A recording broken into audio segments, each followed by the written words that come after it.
ಪ್ರಿಯರೇ, ದೇವರು ಒಳ್ಳೆಯವರು, ಒಳ್ಳೆಯದನ್ನೇ ಮಾಡುವವರಾಗಿದ್ದಾರೆ. ಧರ್ಮೋಪದೇಶ ಕಾಂಡ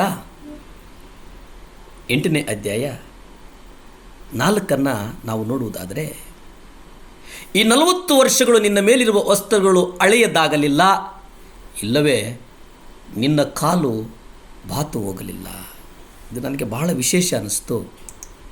ಆಮೇಲೆ ನನ್ನನ್ನು ಯೋಚನೆಗೆ ಗುರಿ ಮಾಡಿತು ಈ ವಾಕ್ಯ. ಯಾಕಂದರೆ 40 ವರ್ಷಗಳ ಕಾಲ ಮೈಮೇಲಿದ್ದಂಥ ಉಡುಪುಗಳಿದೆಯಲ್ಲ, ಅವು ಹಳೆಯದಾಗಲಿಲ್ಲ. ಆಮೇಲೆ ನಿನ್ನ ಕಾಲುಗಳು ಬಾತು ಹೋಗಲಿಲ್ಲ.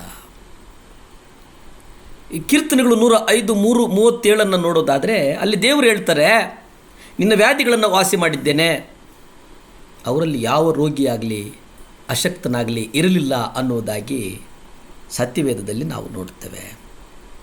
ಅಂದರೆ ದೇವರು ಬಹಳ ಒಳ್ಳೆಯವನಾಗಿದ್ದನು ಅನ್ನುವ ಕಾರಣಕ್ಕೋಸ್ಕರ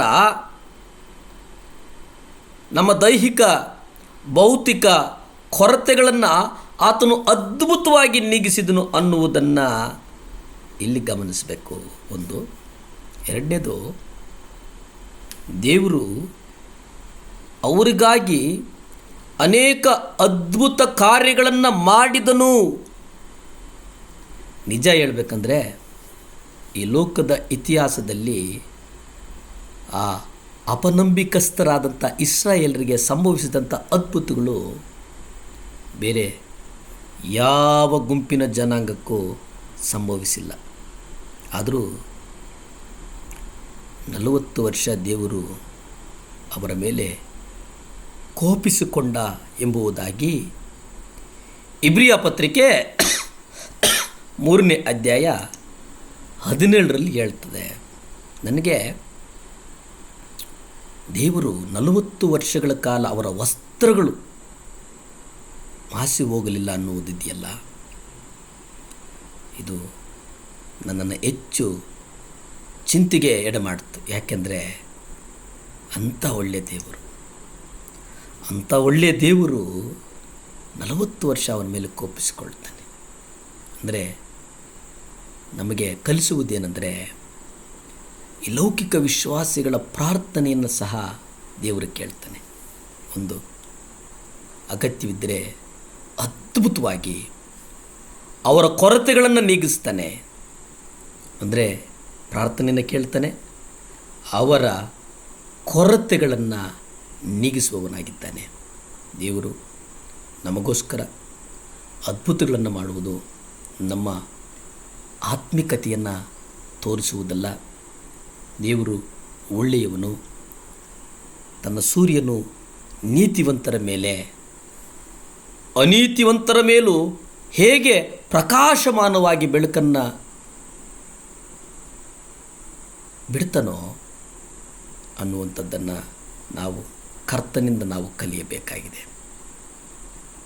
ಮತ್ತಾಯ 7ನೇ ಅಧ್ಯಾಯ 22-23 ನೀವು ನೋಡಿ. ಅಲ್ಲಿ ಸ್ವಾಮಿ ನಿನ್ನ ಹೆಸರಿನ ಮೇಲೆ ನಾವು ಬೋಧನೆ ಹೇಳಲಿಲ್ವೇ?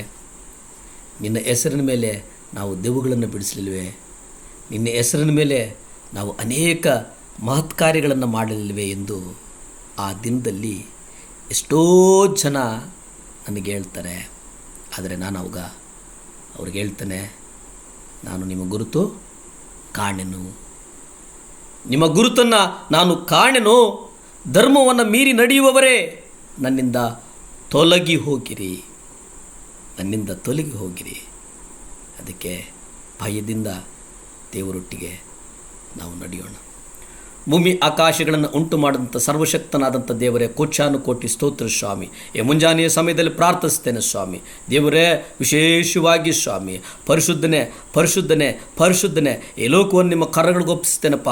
ಆಡಳಿತವನ್ನು ನಿಮ್ಮ ಕರಗಳಿಗೊಪ್ಪಿಸಿ ಪ್ರಾರ್ಥಿಸ್ತೇನೆ ಸ್ವಾಮಿ. ದೇವರೇ, ಈ ಲೋಕದಲ್ಲಿ ಕಟ್ಟ ಕಡೆಯಲ್ಲಿರುವವರೆಗೂ ಸುವಾರ್ತೆಯನ್ನು ಸಾರುವಂಥ ಕೃಪೆಯನ್ನು ಅನುಗ್ರಹಿಸು ಸ್ವಾಮಿ. ಯೇಸುವೇ, ನಿಮ್ಮ ರಕ್ತದಿಂದ ಸ್ವಾಮಿ ಜಗತ್ತಿನ ಮೂಲೆ ಮೂಲೆಗೂ ಹೋಗೋದಕ್ಕೆ ನಮ್ಮನ್ನು ಸಿದ್ಧ ಮಾಡು ಸ್ವಾಮಿ. ದೇವರೇ, ಸಹಾಯ ಮಾಡು ಸ್ವಾಮಿ. 7 ಲ್ಯಾಂಪ್ ಚಾನಲನ್ನು ದೇವರೇ ಸ್ಯಾಟಲೈಟ್ ಚಾನಲ್ ಮಾಡೋದಕ್ಕೆ ಒಂದು ಸಂಪೂರ್ಣವಾದಂಥ ಕೃಪೆ ಕೊಡು, ಬಲ ಕೊಡು ಸ್ವಾಮಿ.